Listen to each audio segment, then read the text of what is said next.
এই শিশু শোনো,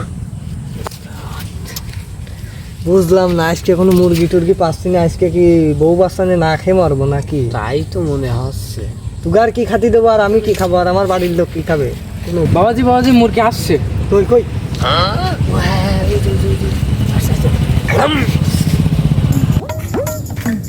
আপনাকে হেডাম বাবার আস্থানায় আসার জন্য সুস্বাগতম। আপনি বসেন, আসুন। বাবা কথা বলা যাবে না বাবা, 300 বছরের ধ্যানে আছে। এই তুই থাম। ভালো কষ্ট করে বাবার দরবারে এসেছে, আমি দেখছি। বাবা বাবা এই বল। বৎস, আমি বললে বাবা কথা বলবে, চোখ খুলবে না। তুমি বিনয় করে বাবাকে ডাকো।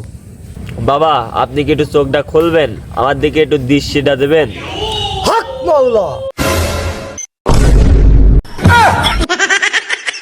বাচ্চা ভয় পেলে চলবে না, ভয় আমার সামনে। বিনয় নে বল কি হয়েছে?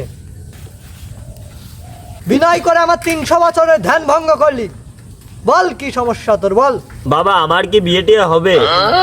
শিষ্য, বাবার সার্ভিস পেতে হলে একটা চার্জ আছে, যা 101 টাকা।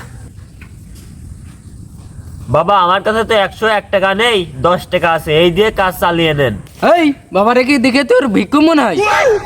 কাস্টমার ছাড়িয়ে দেওয়া যাবে না, 10 টাকায় একটা বিড়ি হবে না। চুপ মার থাক। তাহলে দাও, ওইটাই দাও, আমি ম্যানেজ করে দেখছি। তোর সমস্যা কি বল? এই সমস্যার কথা আমি জানি। তুমি ভালো জানো, জানলে আমার কাছে জিজ্ঞাসা করতে না।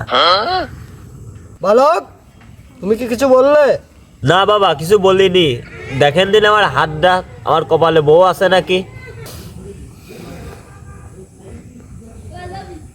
বালক, তোর জন্য তো বিশাল খুশির সংবাদ।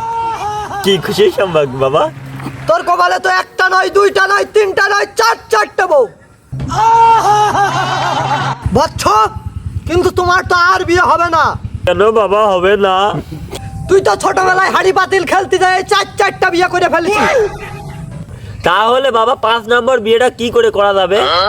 এখন আর কিছু করার নেই বালক, তুই বাড়ি গিয়ে কোল বালিশ জড়িয়ে ধরে বউ মনে করে ঘুমিয়ে পড়। এই বউ আমার বালের বাবা, জীবন আমি হাড়ি বালি খেলিনি কিরুর সাথে।